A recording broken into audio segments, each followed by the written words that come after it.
కరీంనగర్ ప్రత్యేకత మీ అందరికీ తెలుసు. తెలంగాణ రాష్ట్ర సమితి అనే పార్టీకి జన్మనిచ్చిన పురిటిగడ్డ కరీంనగర్.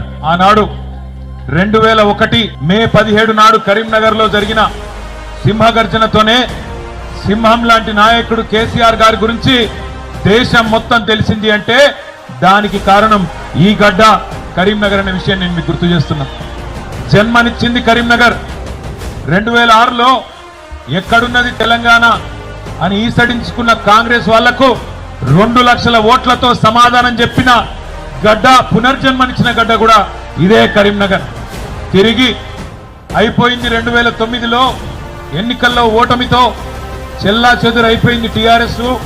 ఇక తెలంగాణ వాదం ఉండది, తెలంగాణ రాష్ట్రం ఇక మర్చిపోవాలి అనే సందర్భంలో మళ్ళీ ఇదే కరీంనగర్ లో ఆనాడు కేసీఆర్ గారు రణనినాదం చేసి